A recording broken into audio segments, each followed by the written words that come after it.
মাটিতে রাখলেন, হার করে আল্লাহর হাবিবের পেটের সঙ্গে মুখ লাগাইয়া চুমা দিতে লাগলেন। ইয়া রাসূলুল্লাহ, আমার জীবনে আশা ছিল রাসূলুল্লাহর শরীর মোবারকে আমি চুমু খাবো।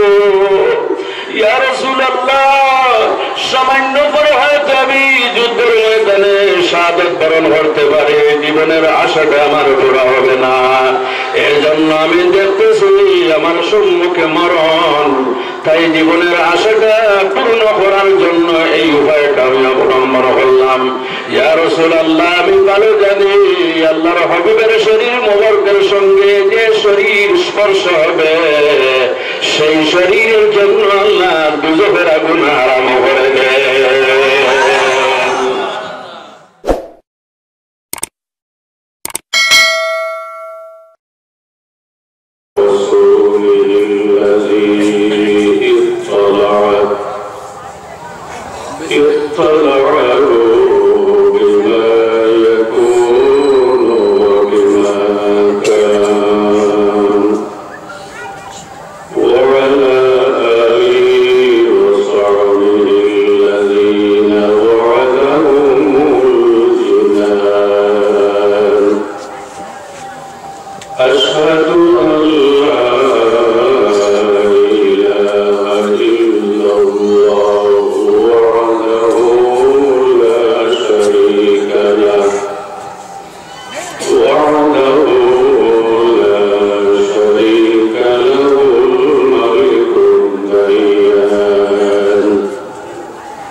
तुझसे पाते हैं सब पाने वाले मेरा दिल भी चमका दे चमकाने वाले अल्लाहुम्मा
নুরানি কোরআনী মাহফিলের সম্মানিত সভাপতি সাহেব, সবাই উপস্থিত হযরত উলামায়ে কেরাম, শ্রদ্ধাভাজন মুরব্বী সাহাবান, আমার প্রাণপ্রিয় যুবক ভাইরা, বাড়িতে পর্দায় অবস্থানরত আমার মা বোনেরা, আপনাদের খেদমত আবার ওই ইসলামী সম্ভাষণ। আসসালামু আলাইকুম ওয়া রাহমাতুল্লাহি ওয়া বারাকাতুহু। ওয়া আলাইকুম আসসালাম ওয়া রাহমাতুল্লাহি ওয়া বারাকাতুহু। সম্মানিত হাজিরিন, আজকের যে ওয়াজের মাহফিল ঈদে মিলাদুন নবী উপলক্ষে আয়োজিত, ঈদে মিলাদুন নবী নামটা শুনলে আমরা প্রত্যেক সন্তুষ্ট হই। কোন কারণে? আল্লাহর হাবিব আলাইহিস সালামের জন্মের খুশিতে আমরা সবাই আনন্দিত, ঠিক কিনা? যার জন্য ঈদে মিলাদুন নবীর উদযাপন যেটা শুধুমাত্র আমাদের এই আসামে নয়, গোটা পৃথিবীতে আল্লাহর হাবিব আলাইহিস সালামের ঈদে মিলাদুন নবী উদযাপিত হয়। যার জন্য আজকে আমরা এই সভায় উপস্থিত হলাম। আপনারা উপস্থিত হয়েছেন, একটি বিষয় আমাকে দেওয়া হয়েছে, এই বিষয় নিয়ে নিশ্চয় আলোচনা করব। আমরা সবাই আল্লাহর হাবিব আলাইহিস আমরা কি সাড়া দিতে চাই? আপনারা একটু সাড়া দেবেন। আমরা কি আল্লাহ হাবিব আলাইহিস সালামের উম্মত? উম্মত আবার দুই ধরনের, উম্মতে ইজাবত এবং উম্মতে দাওয়াত। উম্মতে ইজাবত যারা মুমিন, আর উম্মতে দাওয়াত যারা গায়রে মুমিন। যদি যেহেতু আল্লাহ হাবিব আলাইহিস সালাম আমাদের মুমিনগণের নয়নের মণি, নবী কবি শিরোমণি হুজুর নূর সাল্লাল্লাহু আলাইহি ওয়াসাল্লাম, সেহেতু প্রত্যেক উম্মতের জন্য তার নবীর বিষয় নিয়ে জানা, নবীর জীবনের বিভিন্ন দিক নিয়ে আলোচনা করার দরকার আছে, আছে কিনা? একজন মানুষ নবীর উম্মত কিন্তু নবী সম্বন্ধে জানে না, নবীর মর্যাদা সম্বন্ধে জানে না, নবীর ফজিলত কতটুকু তা জানে না, নবীর ইজ্জত কতটুকু তা জানে না, তাহলে বোঝা গেল সেই ব্যক্তি উম্মতে মুহাম্মদী, কিন্তু তার মধ্যে অনেক দুর্বলতা আছে কিনা? নবী সম্বন্ধে যদি তার জ্ঞান থাকে না, তাহলে যে কোনো সময় যে কোনো মুহূর্তে যারা বিভ্রান্ত, তাদের বিভ্রান্তিকর বক্তব্যের মাধ্যমে সে কিন্তু বিভ্রান্ত হয়ে যেতে পারে, ঠিক কিনা? এজন্য আল্লাহ হাবিব আলাইহিস সালাম আমাদের নয়নমণি, আমাদের হৃদয়ের মধ্যে আল্লাহ হাবিব আলাইহিস সালামের স্থান। যদিও নবী মদিনা শরীফে কবরের মধ্যে জীবিত আছেন, শায়িত আছেন, কিন্তু কোন উম্মতের অন্তর থেকে রাসূলুল্লাহ কিন্তু দূরে নয়। গতিকে এই পৃথিবীতে আল্লাহ সুবহানাহু ওয়া তাআলার অসংখ্য অগণিত কুদরতের নিশানি আছে। এই যে দিবারাত্রি আল্লাহ সুবহানাহু ওয়া তাআলার নিশানি, সূর্য চন্দ্র আল্লাহ সুবহানাহু ওয়া তাআলার নিশানি, বিভিন্ন পর্বতমালা আছে আল্লাহ সুবহানাহু ওয়া তাআলার নিশানি। তবে বড় বড় চারটা নিশানি এই পৃথিবীতে আছে। কয়টা? অসংখ্য গণিত আছে, কিন্তু বড় বড় চারটা নিশানি এই পৃথিবীতে আছে। এই চারটা নিশানি সমূহের মধ্যে সবচেয়ে বড় যে নিশানি, সেই নিশানি হলেন আমাদের নবী হুজুর নূর সাল্লাল্লাহু আলাইহি ওয়াসাল্লাম। আপনাদের বিশ্বাস আছে তো?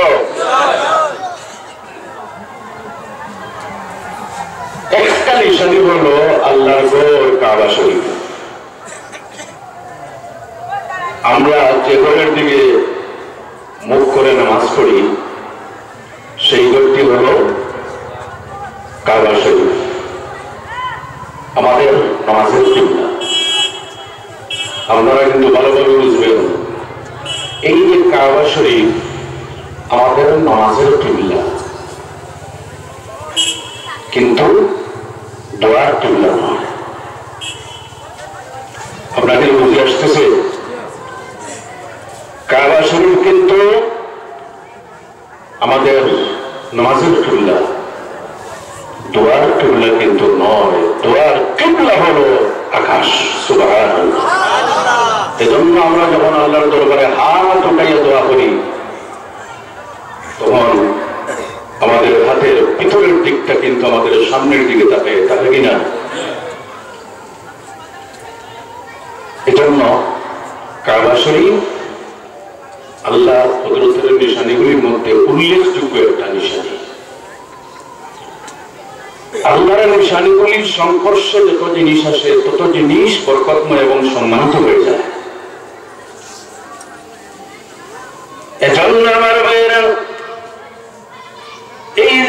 কাবা শরীফ, এই কাবা শরীফের দিকে প্রত্যেক দিন 120টা রহমত আল্লাহর পক্ষ থেকে অবতীর্ণ হয়। কতটা? কতটা? 120টা বিশেষ আল্লাহর রহমত অবতীর্ণ হয় কাবা শরীফের উপর। এই 120টার মধ্যে 40-60টা রহমত হলো যারা আল্লাহর ঘরের তওয়াফ করবে, 40টা হলো যারা আল্লাহর ঘরের আশেপাশে নামাজ পড়বে, এবং 20টা রহমত হলো যারা আল্লাহর ঘর কাবা শরীফের দিকে দৃষ্টি নিক্ষেপ করবে। বাইরে আমার কাবা শরীফের দিকে দৃষ্টি নিক্ষেপ করলে, নজর করলে যদি সওয়াব হয়, এই পৃথিবীর মধ্যে সবচাইতে আল্লাহর নিশানি আল্লাহর হাবিব আলাইহিস সালামের চেহারার দিকে যদি কোনো মানুষ দৃষ্টি নিক্ষেপ করে, যদি আল্লাহ হাবিবের চেহারা মুবারকের দিকে যদি কেউ চায়, তাহলে কতটুকু সওয়াবের মালিক হবে, ততটুকু সওয়াবের মালিক হবে। ইমানের নজরে, ইমানের সাথে যদি কোনো মানুষ রাসূলুল্লাহর চেহারার দিকে চাইতো, তাহলে সেই ব্যক্তির উপর আল্লাহ রাব্বুল আলামিন দোজখের আগুন হারাম করিয়া দিতেন। আল্লাহর হাবিবের প্রতি বা আল্লাহর হাবিবের সঙ্গে যদি কেউ সাক্ষাৎ করে ইমানের সাথে, তাহলে তার জন্য দোজখের আগুন হারাম। কাবা শরীফের দিকে যদি কোনো মানুষ চায়, তাহলে সাহাবী হবে না। সমস্ত জীবন যদি কাবা শরীফের মাথায় যদি নামাজ পড়ে, তাহলে সাহাবীর মর্যাদায় পৌঁছবে না। সারা জীবন যদি আল্লাহর ঘরে যদি তওয়াফ করে, তাহলে সাহাবী হবে না। কিন্তু রাসূলুল্লাহর চেহারা মুবারকের দিকে অথবা রাসূলুল্লাহর সঙ্গে ইমানের সাথে যদি কেউ সাক্ষাৎ করে, সঙ্গে সঙ্গে সাহাবীর মর্যাদা লাভ করে, সঙ্গে সঙ্গে সাহাবীর মর্যাদা। আমরা কোরআন শরীফ তিলাওয়াত করি কিনা?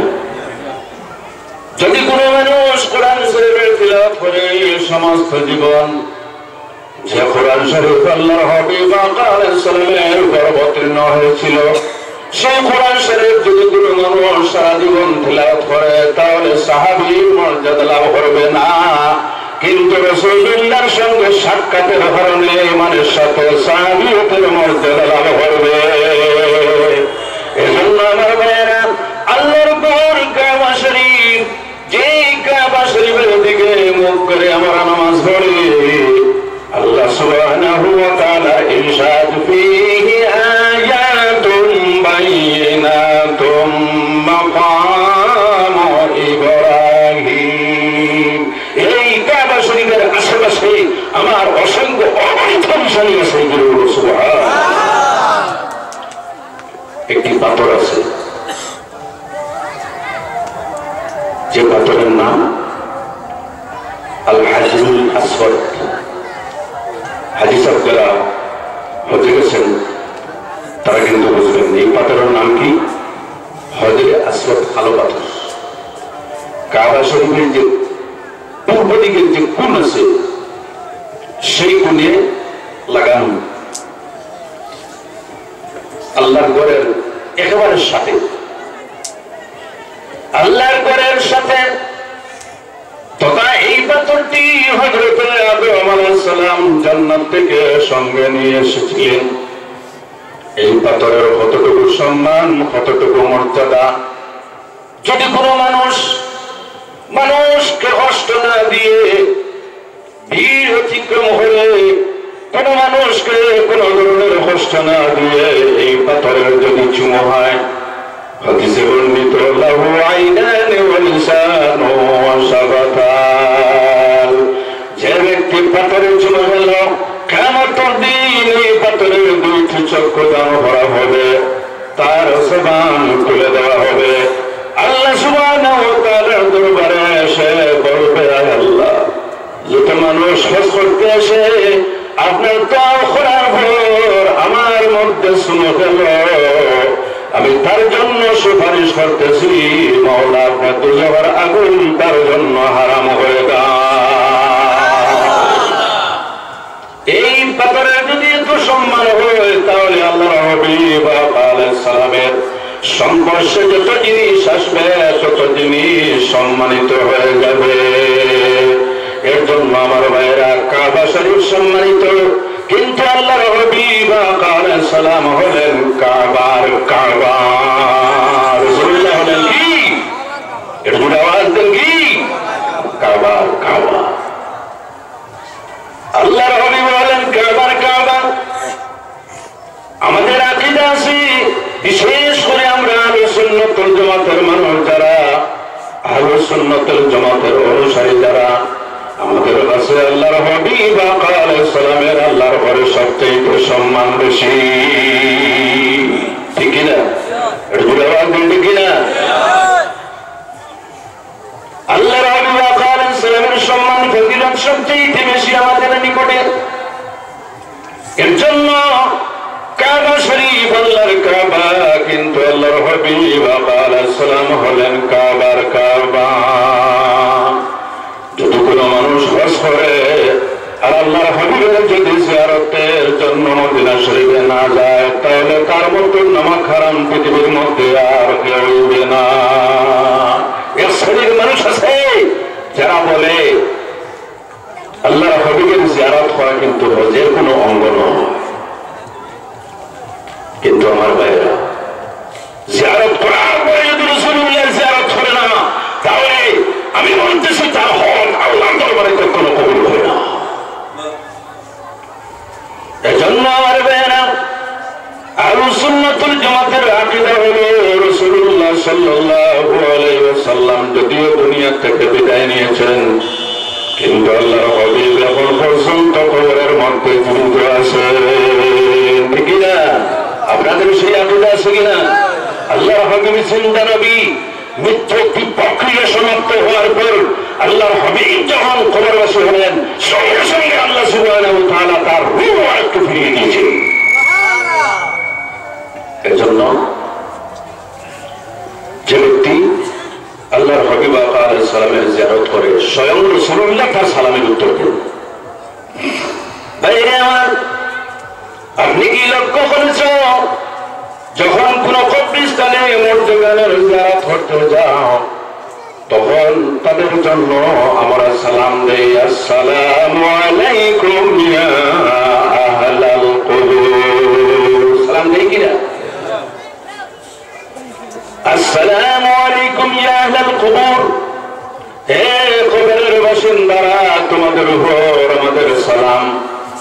সালাম কোন ব্যক্তিকে দেওয়া হয়? যে ব্যক্তি শুনে না তাকে কি সালাম দেওয়া হয়? জি, যে ব্যক্তি শুনে না, শোনার ক্ষমতা নাই, সেই ব্যক্তিকে সালাম দেওয়া হয় না। আপনি এই রাস্তায় যখন হাঁটিয়ে যাবেন, যাওয়ার সময় যদি কোনো পাথর পান, তাহলে কি আপনি পাথরকে সালাম দিবেন? যদি কোনো ফিলার পান, ফিলারকে সালাম দিবেন না। সালাম দিয়ে জন্য মুর্তিগান যারা আছে তাদের কিন্তু আমাদের সালাম শুনতে পায়। আর সাধারণ মানুষ যদি সালাম দিলে সালাম শুনতে পায়, আল্লাহর হাবিব আলাইহিস সালাম সমস্ত নবীগণের সরদার, সেই নবীর রওজার পাশে গিয়ে যদি কোনো মানুষ সালাম জানায়, তাহলে রাসূলুল্লাহ কোনো ধরনের সালাম শুনবে না। নিশ্চয় আল্লাহর হাবিব আলাইহিস সালাম প্রত্যেক উম্মতের, বিশেষ করে যাদের অন্তরে আল্লাহর হাবিবের ইশক ও মহব্বত আছে, তারা সেখানে গিয়ে সালাম দিলে নবীজি শুনেন, এবং যাদের অন্তরের মধ্যে রাসূলুল্লাহর মহব্বত আছে, দূর থেকে যদি সালাম দেয়, তাহলে আল্লাহর হাবিব সেখানে তার সালাম শুনিয়ে থাকে। প্রত্যেকে কানেকশনটা লাগবে, লাগবে কিনা? যদি কানেকশন না থাকে, তাহলে এইভাবে মর্যাদা লাভ করতে পারবে না। একটা কথা বলবেন আমার সঙ্গে, যদি আমি জিজ্ঞাসা করি তাহলে হা কিনা আপনারা জোরে উত্তর দিবেন। কানেকশন লাগবে, লাগবে কিনা? আমার ভাইরা, আল্লাহর হাবিবের সঙ্গে 4 ধরনের সম্পর্ক স্থাপন করতে লাগে। কয় ধরনের? একটা হলো ঈমানের সম্পর্ক, সাথে সাথে মহব্বতের সম্পর্ক। আল্লাহর হাবিবের সঙ্গে যদি কোনো মানুষের মহব্বতের সম্পর্ক না থাকে তাহলে সেই ব্যক্তির ঈমানটা কিন্তু মূল্যহীন হবে। মহব্বত ছাড়া কোনো ধরনের ঈমানের মূল্য নেই।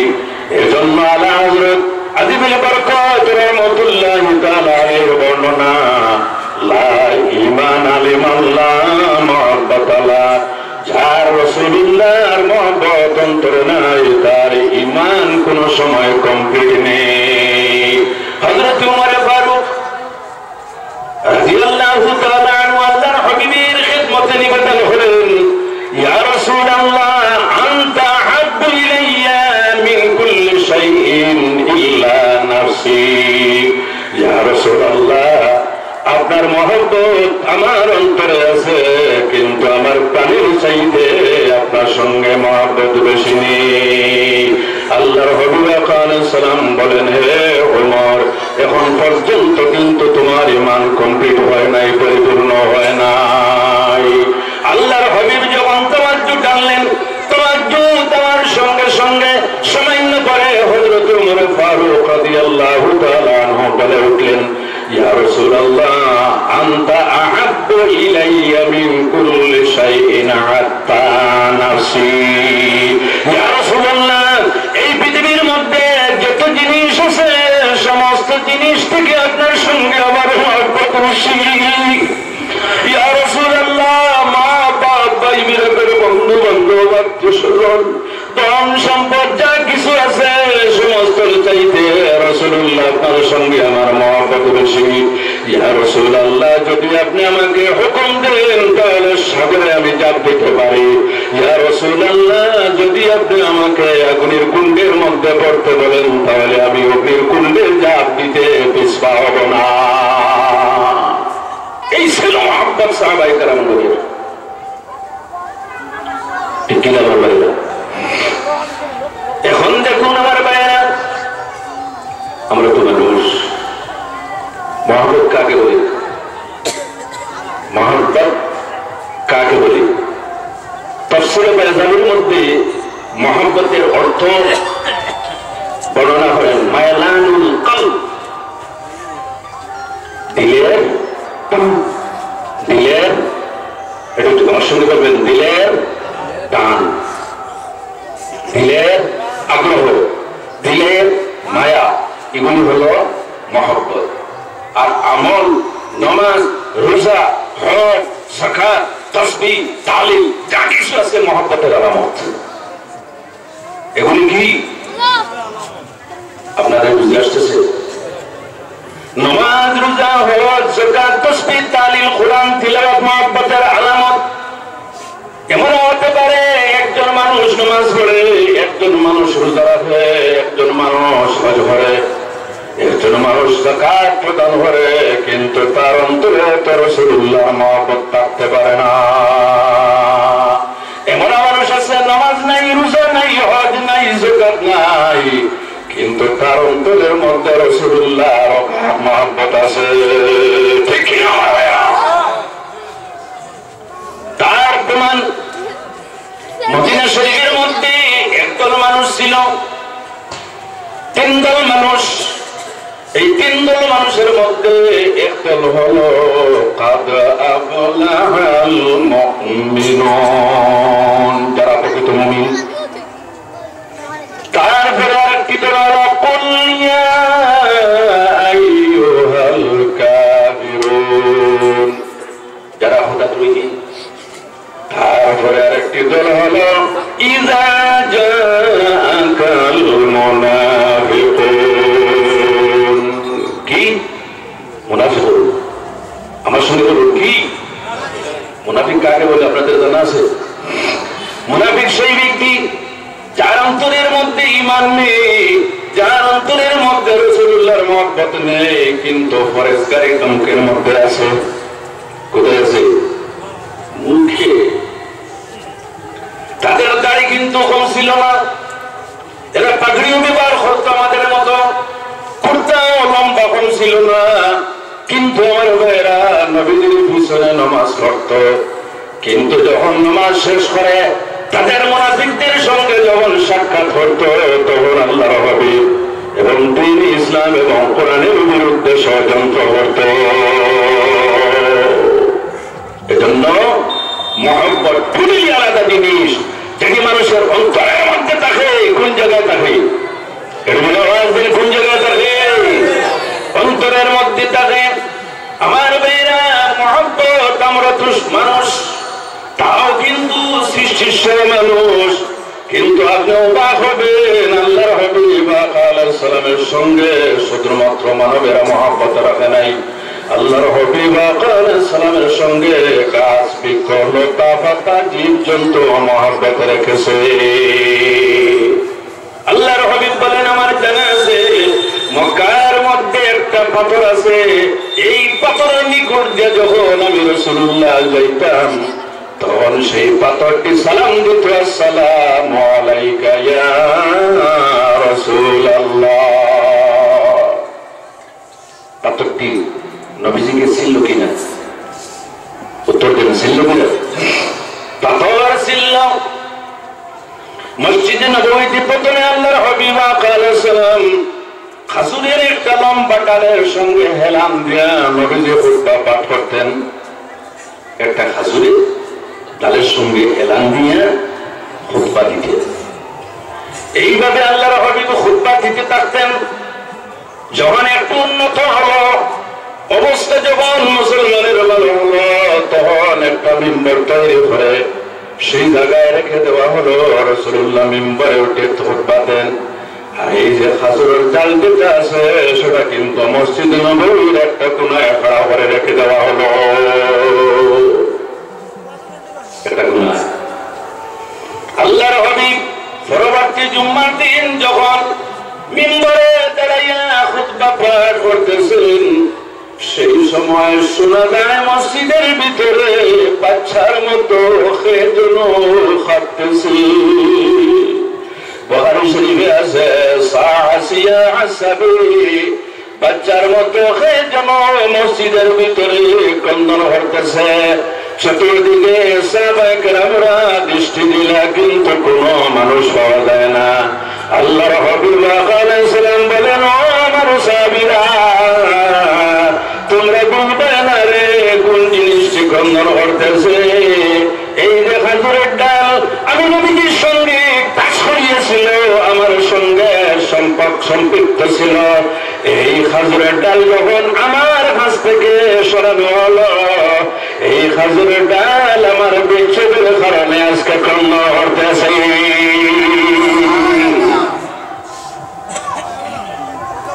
আপনারা কোনদিন শুনছেন খাজুরের ডাল ক্রন্দন করতে? জি, কোনদিন না। আল্লাহর হাবিব বললেন, এই ডালটিকে আমার কাছে আনো। নবীজির কাছে যখন আনা হলো, নবীজি ডালটিকে জিজ্ঞাসা করলেন, তুমি কি কারণে ক্রন্দন করতেছ? সেই ডালটি আল্লাহর হাবিবের নিকটে নিবেদন করতেছে, ইয়া রাসূলুল্লাহ, এতদিন পর্যন্ত আমার সঙ্গে হেলান দিয়ে আপনি খুতবা পাঠ করলেন, আজকে যখন আমাকে সরাইয়া মিম্বরে দাঁড়াইয়া খুতবা দিতে লাগলেন, সেই দিন থেকে কিন্তু আমি মহব্বতের কারণটা আমি আর সহ্য করতে পারি নাই। তাই আজকে আমি মসজিদের ভিতরে ক্রন্দন করতেছি। নবীজির সঙ্গে যদি আমি সম্পৃক্ত থাকতাম তাহলে আমি বুঝতাম আমার জীবন ধন্য। আল্লাহর হাবিব নিজের সিনার সঙ্গে জড়াইয়া ধরিয়া শান্তি দিলেন। আল্লাহর হাবিব বললেন, হে খাজুরের ডাল, তুমি কি চাও? সে বলতে লাগলো, ইয়া রাসূলুল্লাহ, আমি কিন্তু আপনার সংসার আমি শান্ত হব না। সুবহানাল্লাহ। খাজুরের ডাল আমরা কোনদিন রাসূলুল্লাহর মহব্বতে চক্ষুর পানি আমরা কোনদিন ফেলেছি না। আল্লাহর হাবিব বললেন, তোমাকে দুইটি অফার দেওয়া হলো। একটি হলো, তুমি যদি চাও তাহলে এই পৃথিবীতে তোমাকে গোপন করে তোমাকে রোপণ করা হবে এবং ফলদার খাজুরের কাজ হবে। তোমার খাজুর ভালো মানুষ খাইবে, আমার সাহাবা কেরাম খাইবে, নামাজি মানুষ খাইবে। তুমি কি পছন্দ করো? আরেকটা ব্যাপার হলো, তুমি যদি চাও তাহলে জান্নাতের বাগানে ফলদার খেজুরের গাছ হবে, সেখানে যত জান্নাতি মানুষের আছে তোমার ফল ভক্ষণ করবে। তুমি কোনটা চাও? খেজুরের ডাল বলতে লাগলো, ইয়া রাসূলুল্লাহ, এই দুনিয়াতে আমি ফলদার গাছ হতে চাই না। যদি জান্নাতের মধ্যে ফলদার গাছ হয় আর জান্নাতের মানুষ যদি আমার ফল খায়, তাহলে আমি খেজুরের ডাল আজকে শান্তই দেব। এখন কি করা? এখন কি করতে লাগবে? খেজুরের ডাল নিবেদন করলো, ইয়া রাসূলুল্লাহ, এখন কিন্তু আমি শান্ত হব। যে রাস্তার দিকে আপনি নবী দিয়ে হাঁটিয়ে যান, সেই রাস্তায় যদি আপনি আমাকে তপন করো আর আমার উপর দিয়ে যদি নবী দিয়ে হাঁটিয়ে যাও, তাহলে আমার মন শান্ত হব। তার থেকে বোঝা গেল ভাইয়েরা, রবি রাসূলুল্লাহর সঙ্গে যত জিনিসের সম্পর্ক হয়ে যায়, তত জিনিস কিন্তু আল্লাহর কাছে সম্মানিত হয়ে যায়, ঠিক কিনা? আমার ভাইয়েরা, হযরত রাসূল সুন্নাহ দিলে মানুষের উপর জান্নাত আল্লাহ সুবহানাহু ওয়া তাআলা জান্নাত দিয়ে দেন এবং তার জীবনের গুনাহগুলি মাফ করে দেন। এখন যদি কেউ আল্লাহর হাবিবের শরীর মোবারকে যদি চুমা দেয়, তাহলে তার কি পরিমাণ মর্যাদা হবে। আল্লাহর হাবিব আলাইহিস সালামের একজন সাহাবী ছিল, ওই সাহাবীর নাম হযরত সাওয়াদ রাদিয়াল্লাহু তাআলা আনহু। কি নাম? সাওয়াদ। নাম উচ্চারণ করবেন, ভয় বিচিত্র নয়।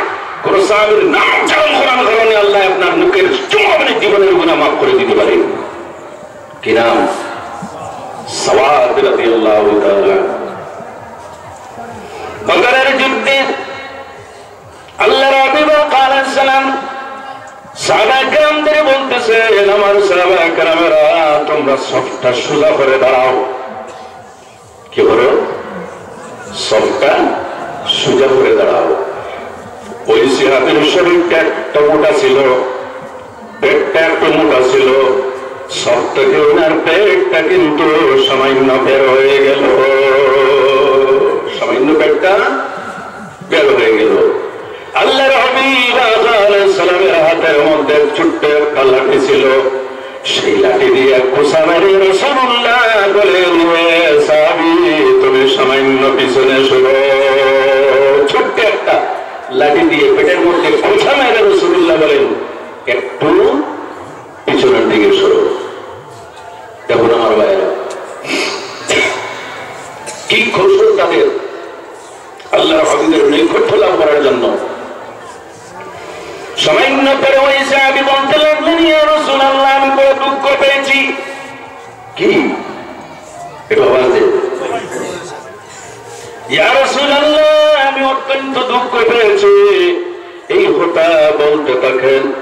আল্লাহর হাবিব বলেন, যদি তুমি আমার ছোট্ট লাঠির খোঁচার মাধ্যমে দুঃখ পেয়ে থাকো, তাহলে আমি নবীজি এখন তোমার সম্মুখে আমি রেডি আছি।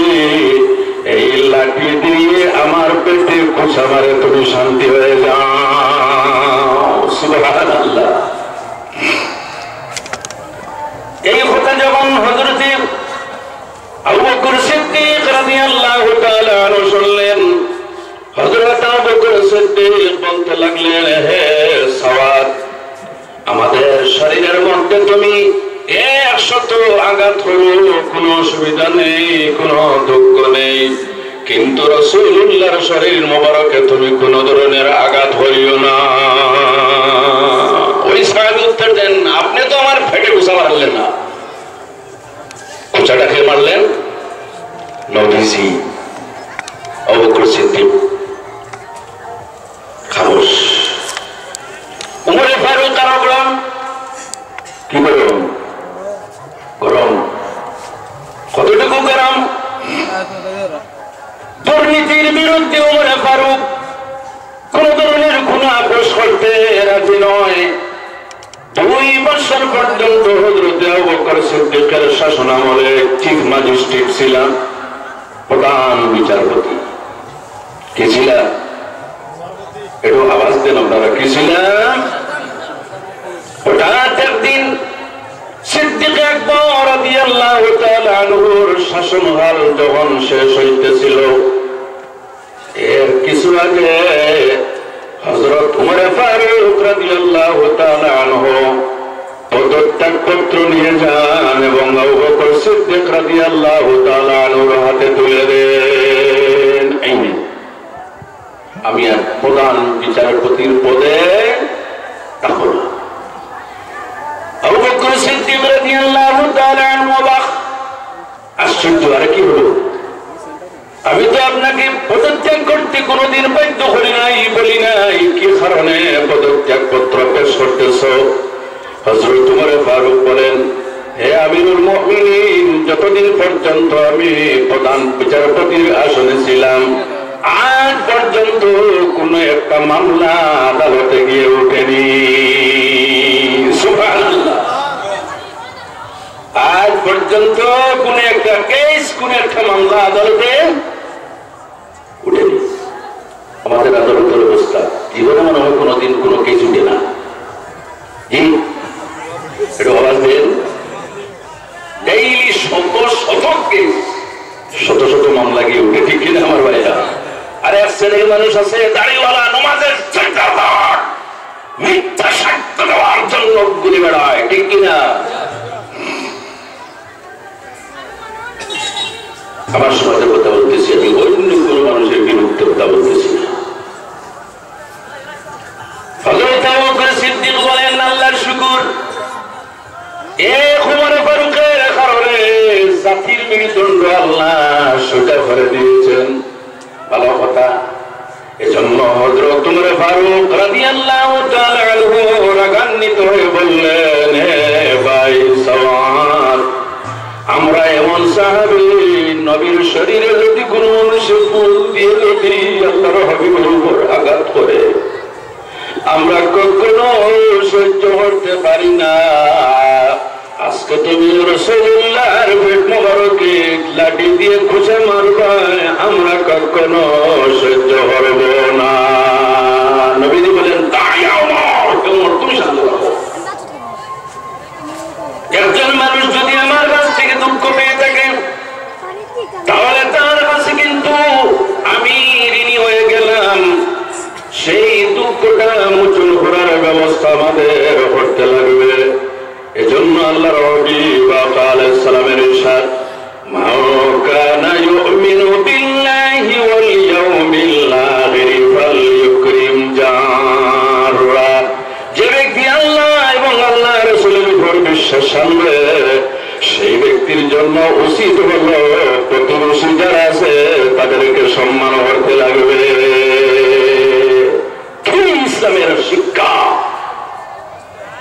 যে কোনো ধর্মের মানুষ হোক, আপনার যদি প্রতিবেশী হয় তাহলে সুখে দুঃখে তার সঙ্গে থাকতে লাগে, ঠিক কি আমার ভাইরা? এটা হলো ইসলামের শিক্ষা। আল্লাহর হাবিব বলেন, ঠিক আছে সাওয়ার, আমার লাঠি তোমার হাতে দিয়ে দিলাম, আমার পেটের মধ্যে খোঁচা মেরে তুমি বদলাটা আদায় করে নাও। হযরত সাওয়ার বলতে লাগলেন, ইয়া রাসূলুল্লাহ, আমার পেটে যখন আপনি খোঁচা মারছিলেন তখন কিন্তু আমার পেটের উপর কোনো কাপড় ছিল না, তাই আমি চাই ইয়া রাসূলুল্লাহ আপনার পেটের উপর কোনো কাপড় থাকবে না। আল্লাহর হাবিব আলাইহিস সালাম নিজের পেট মোবারক খুলে দিয়ে বললেন, লাঠি দিয়ে খোঁচা মারো। আল্লাহু আকবার।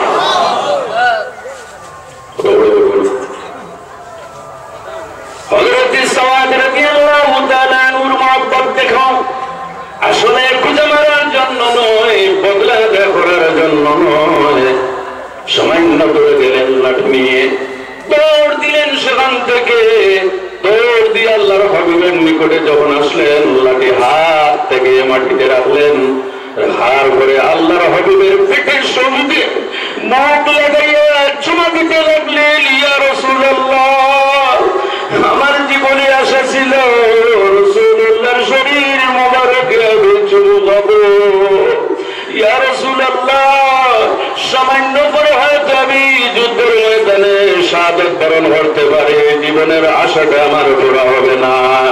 এই জন্য আমি দেখতেছি আমার সম্মুখে মরণ, তাই জীবনের আশাটা পূর্ণ করার জন্য এই উপায়টা আমি অবলম্বন করলাম।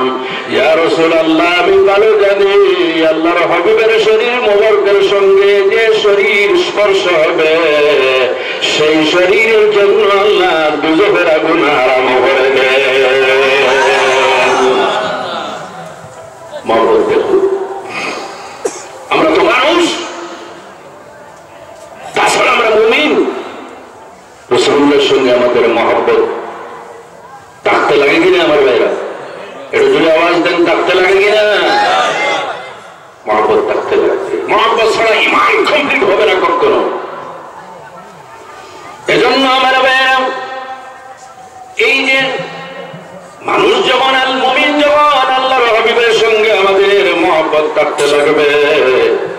হাদিসে বর্ণিত আন আনাস قال قال رسول الله صلى الله عليه وسلم لا يؤمن أحدكم حتى يكون أحب إليه من والده وولده والناس أجمعين। তোমাদের মধ্যে কেউ মুমিন হবে না, তোমাদের মধ্যে কেউ পূর্ণ মুমিন হবে না যত সময় পর্যন্ত আমি নবীর সঙ্গে তার মা বাবা ভাই বিরাদের বন্ধু বান্ধব আত্মীয় স্বজন থেকে আমার সঙ্গে বেশি মহব্বত হবে না। এজন্য আমার ভাইয়েরা, এই যে পাহাড় পর্বত রাসূলুল্লাহর সঙ্গে কিভাবে মহব্বত রাখলো। একটা পাহাড় আছে মদিনা শরীফে যদি যান, সেই পাহাড়ের পাদদেশে একটা যুদ্ধ সংঘটিত হয়েছিল। সেই যুদ্ধের নাম জঙ্গে উহুদ।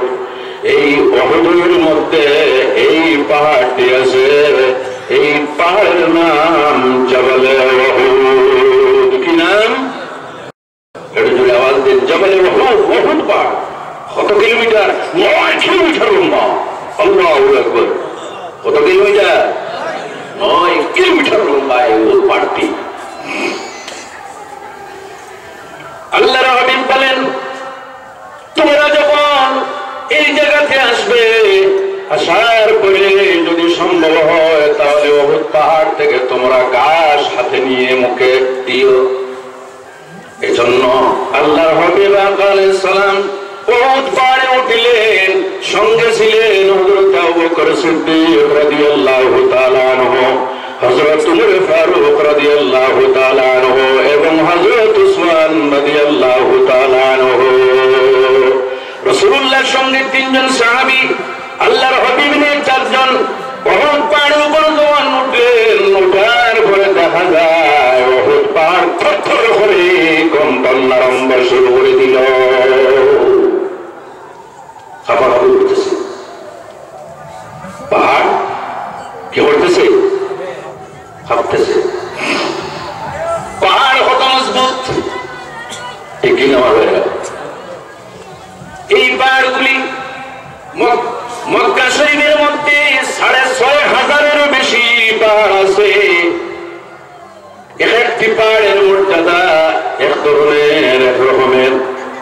এজন্য আমার ভাইরা, এই পৃথিবীর মাটিকে আল্লাহ যখন বিছাইয়া দিলেন, মাটির নিচে কিন্তু জল আছে, আছে কিনা? এই জমিনটি কাঁপতে লাগলো, নড়াচড়া করতে লাগলো। আল্লাহ সুবহানাহু ওয়া তাআলা এই পাহাড়গুলিকে সৃষ্টি করে জায়গায় জায়গায় প্রতিস্থাপন করে দিলেন, যাতে জমিন মানুষকে নিয়ে, মখলুককে নিয়ে নড়াচড়া করে না। পাহাড় সৃষ্টি করার পরে জমিন শান্ত হয়ে গেল, স্থির হয়ে গেল। ফেরেশতারা আল্লাহর দরবারে নিবেদন করলেন, ইয়া আল্লাহ, হাল মিন শাইইন নাশাদ্দু মিনহু, এই পাহাড়ের চাইতে শক্তিশালী কোন জিনিস আছে কি? এই পাহাড়ের চাইতে শক্তিশালী কোন জিনিস আছে কি? আপনারা বলতে পারবেন? আল্লাহ সুবহানাহু ওয়া তাআলা বলেন, এই পাহাড়ের চাইতে শক্তিশালী আরেকটা জিনিস আছে, সেই জিনিসটি হলো পাথর। কি? পাথর। ফেরেশতারা আল্লাহর দরবারে আবার নিবেদন করলেন, আয় আল্লাহ, হাল মিন শাইইন নাশাদ্দু মিনহু, এই পাথরের চাইতে কোন শক্তিশালী জিনিস আছে কি? আল্লাহ বলেন, হ্যাঁ, এই পাথরের চাইতে শক্তিশালী জিনিস হলো লোহা। কি? লোহা। যদি কোনো মানুষ বড় লোহার রড দিয়ে যদি পাথরের উপর আঘাত করে, তাহলে পাথর টুকরো টুকরো হয়ে যাবে, ঠিক কিনা? ফেরেশতারা আল্লাহর দরবারে আবার নিবেদন করলেন, আয় আল্লাহ, এই লোহার থেকে শক্তিশালী কোন জিনিস আছে কি? আল্লাহ সুবহানাহু ওয়া তাআলার ইরশাদ, হে ফেরেশতারা, এই পৃথিবীর মধ্যে লোহার চাইতে বেশি শক্তিশালী জিনিস আছে। বলুন সুবহানাল্লাহ। জানতে মন চাই কি? এই পৃথিবীর মধ্যে লোহার চাইতে শক্তিশালী জিনিস আছে, সেই জিনিসটি হলো আগুন। কি? আগুন। শত্রু মিত্র কেউ বুঝে না। হাত ঢুকাইলে কি হয়? আরম্ভ হওয়া যায়। হাত ঢুকাইলে জ্বালিয়ে বর্ষ করে দেবে আগুন। কত পাওয়ারফুল!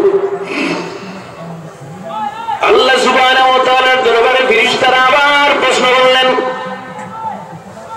আয় আল্লাহ, এই যে আগুন, আগুনের চাইতে শক্তিশালী আর কোন জিনিস আছে কি?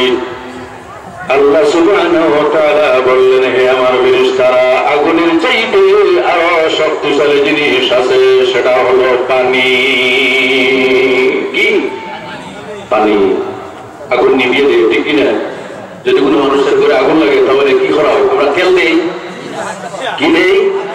পানি দেই। আল্লাহর দরবারে নিবেদন করলেন, হাল মিন শাইইন আসাদ্দু মিন, আয় আল্লাহ, এই পানি থেকে শক্তিশালী আর কোন জিনিস আছে কি? আল্লাহ সুবহানাহু ওয়া তাআলা বলেন, এই পানির চাইতে আরো শক্তিশালী জিনিস আছে বাতাস। কি? বাতাস। আমার ফেরেশতাদের নিবেদন, আয় আল্লাহ, এই বাতাসের চাইতে আরো কোন কিছু আছে কি শক্তিশালী? আল্লাহ সুবহানাহু ওয়া তাআলা বলেন, এই বাতাসের চাইতে আরো শক্তিশালী পৃথিবীর মধ্যে আমার একটা মখলুক আছে, সেই মখলুকের নাম হলো মানব মণ্ডলী। সুবহানাল্লাহ। মানুষ এত বিরাটমান, সে আগুনের উপর কন্ট্রোল করতে পারে, লোহার উপর কন্ট্রোল করতে পারে, সে পাহাড় কাটিয়ে সে কি করে চাপাইয়া দিতে পারে, সে কিন্তু জলের উপর সে রাজত্ব করতে পারে। মানুষের এই ক্ষমতা আছে কি আমার ভাইরা? এই ক্ষমতা কে দিয়েছে? এই যে পাহাড়, ওয়াহুদ পাহাড় 9 কিলোমিটার লম্বা, এই ওয়াহুদ পাহাড় সম্বন্ধে আল্লাহর হাবিব আলাইহিস সালামের ইরশাদ, জাবাল উহুদ ইউহিব্বুনা ওয়া নুহিব্বু, এই ওয়াহুদ পাহাড় আমি নবীজিকে ভালোবাসে, আর আমি নবীজি ওহুদ পাহাড়কে ভালোবাসি। বাইরে আমরা কি শিক্ষা গ্রহণ করবো না? পাহাড় নবীজির সাথে মহব্বত রাখে, গাছ বৃক্ষ লতা পাতা নবীজির সাথে মহব্বত রাখে, আর আমরা মুমিন মুসলমান হয়ে যদি নবীজির সাথে মহব্বত রাখি না, তাহলে আমাদের মতো কমবক পৃথিবীর মধ্যে আর কেউ হইবে না। আল্লাহ নবী আলাইহিস সালাম সেই উহুদ পাহাড়ে উঠলেন, সঙ্গে 3 জন সাহাবী। উহুদ পাহাড়ে ওঠার পরে দেখতে পাওয়া যায় উহুদ পাহাড় কিন্তু কাঁপতেছে। আল্লাহর হাবিব নিজের পা দিয়ে আঘাত করে বললেন, উসকুত ইয়া উহুদ, ফাইন্নামা আলাইকা নাবিয়্যুন ওয়া সিদ্দীকুন ওয়া শাহীদান।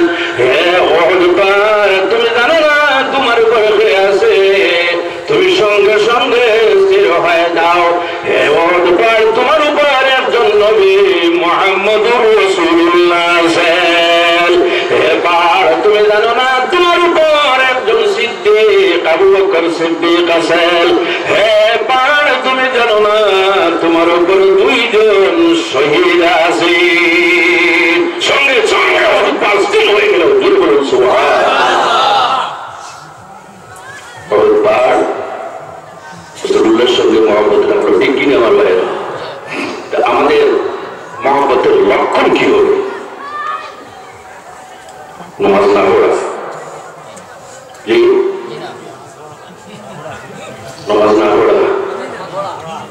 দরুদ শরীফ না পড়া, মিলাদ শরীফ না পড়া, আল্লাহর হাবিবের উপর সালাত ও সালাম পেশ না করা। ওরা আমি যা বলতেছি উল্টা বলতেছি, আপনারা কিন্তু ঠিক ঠিক করবেন। এজন্য আল্লাহর হাবিব আলাইহিস সালাম বলেন, সবচেয়ে পৃথিবীর মধ্যে কৃপণ সেই ব্যক্তি, বকিল সেই ব্যক্তি। আপনারা মনে মনে ভাববেন হয়তো বকিল সেই ব্যক্তি, কৃপণ সেই ব্যক্তি যে ব্যক্তির কাছে ধন আছে কিন্তু আল্লাহর নামে খরচ করে না। আপনারা বলতে পারেন পৃথিবীর মধ্যে বকিল সেই ব্যক্তি যে ব্যক্তির কাছে সম্পদ আছে কিন্তু আল্লাহর নামে ব্যয় করে না। আপনারা মনে মনে করবেন কৃপণ সেই ব্যক্তি যে ব্যক্তি কিন্তু মানুষদেরকে দণ্ডা সাহায্য সহযোগিতা করে না। আল্লাহর হাবিব আলাইহিস সালাম বলেন পৃথিবীর মধ্যে সবচাইতে বকিল সেই ব্যক্তি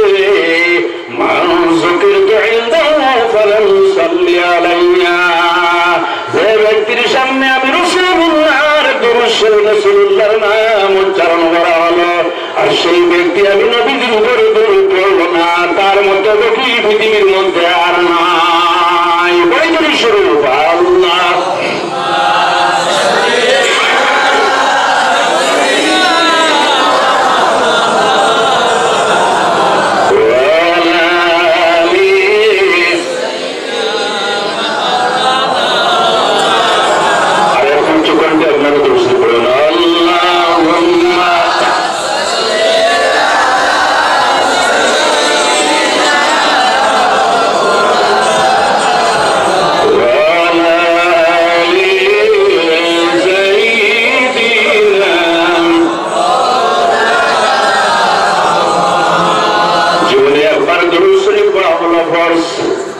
কি বাধ্যতামূলক জীবনের পার। আর যখন বারবার আল্লাহর হাবিবের নাম উচ্চারিত হবে তখন অনেকের মধ্যে দরুদ শরীফ পড়া ওয়াজিব আর অনেকের মধ্যে মুস্তাহাব।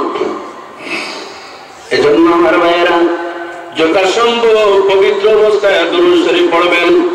যদি কোনো মানুষের ওযু থাকে না, বাই চান্স কোনো কারণবশত যদি ওযু থাকে না, শরীর যদি পবিত্র থাকে তাহলে দরুদ শরীফ পড়তে পারবেন। কিন্তু যথাসম্ভব দরুদ শরীফ বেশি বেশি করে পড়বেন। যদি কোনো মানুষ দরুদ শরীফ বেশি বেশি করে পড়ে তাহলে সেই ব্যক্তির সকল যুগের রাসূলুল্লাহর দিদার লাভ হবে। সকল যুগে কি হবে? দিদার লাভ হবে। এর জন্য আমার ভাইয়েরা আল্লাহর হাবিব আলাইহিস সালামের নাম এত সুন্দর নাম, পৃথিবীর মধ্যে কোন মানুষের নাম কিন্তু আগে মুহাম্মদ ছিল না। যত আমি পৃথিবীতে আগমন করেছেন প্রত্যেক নবীকে আল্লাহ নাম ধরে ডাক দিয়েছেন, ইয়া ইব্রাহিম, ইয়া আদম, ইয়া মুসা, ইয়া শুআইব, ইয়া যাকারিয়া, ইয়া ইয়াহইয়া, ইয়া ইউসুফ, এইভাবে নাম ধরে আল্লাহ ডাক দিলেন। কিন্তু একজন সত্তা আছেন, একজন নবী আছেন, সেই নবীর নাম উচ্চারণ করে আল্লাহ কুরআন শরীফে ডাক দেন নাই। চারটা জায়গার মধ্যে কোনো কারণবশত নবীর নাম উচ্চারিত হয়েছে। এজন্য আমার ভাইয়েরা আমরা অত্যন্ত ভাগ্যবান, সেই নবীর উম্মত হতে পেরে আমরা ভাগ্যবান। আমরা খুশি না বেজার? খুশি না বেজার? আল্লাহর হাবিব আলাইহিস সালামের রওজার জিয়ারত করে কিন্তু বড় ভাগ্যের হাল। যদি কোনো মানুষ ফতোয়াতে রাসূলুল্লাহর জিয়ারত করা যাবে না, হজে ব্যবহার করে, তাহলে সেই ফতোয়াটি আপনারা মানবেন? এই ফতোয়াটি তার পকেটে ঢুকিয়ে দিবেন। তোমার ফতোয়া তোমার কাছে, এইভাবে ফতোয়া কিন্তু আমাদের লাগে না, লাগে? ভাইরে আমার মহব্বতের কথা কি বলবো?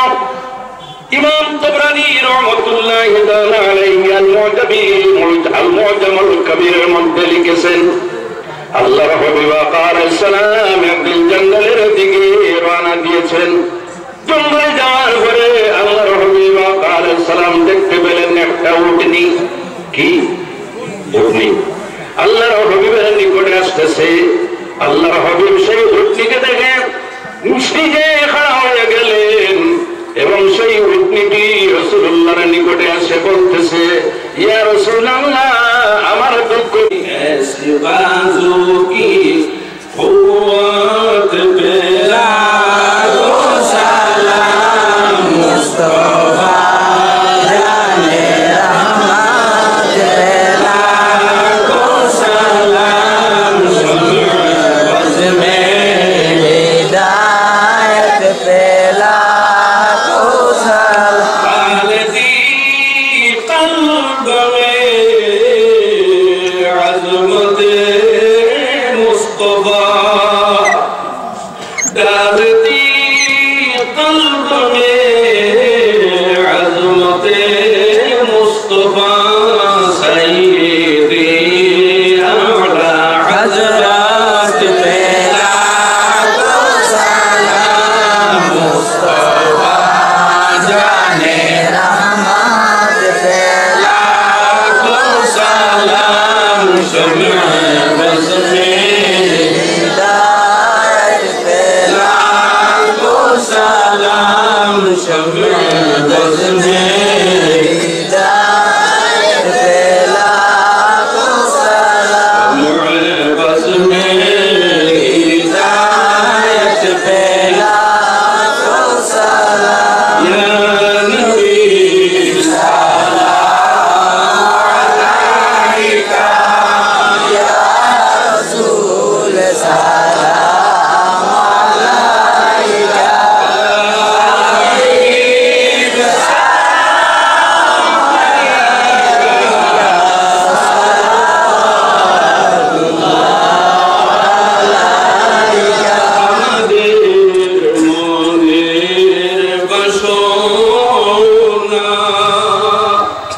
যেতে চাই সোনার মদিনা কোন পথে হইব রওনা বলে দাও শাহে মদিনা ইয়া নবী সালাম আলাইকা ইয়া রাসূল সালাম আলাইকা ইয়া হাবিব সালাম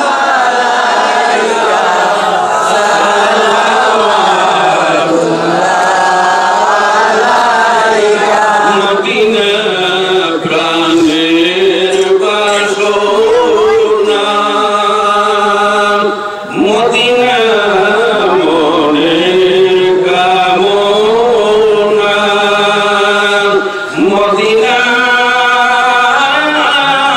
দুঃখের সান্ত্বনা মদিনা শান্তির ঠিকানা ইয়া হাবিব সালাম আলাইকা ইয়া রাসূল সালাম আলাইকা ইয়া হাবিব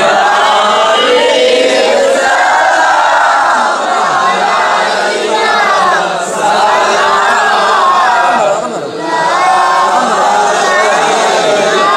নবীজি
সাল্লামের পক্ষ থেকে সাহায্য সহযোগিতা পাওয়া যায়। এজন্য আপনারা জোরে জোরে বলবেন মুহাম্মাদিয়া রাসূলুল্লাহ।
আয় আল্লাহ ঈদ মিলাদুন নবী উদযাপন করার যে কমিটি আছে এই কমিটির সদস্যবৃন্দ যারা আছে প্রত্যেককে আপনি শান্তি দান করো।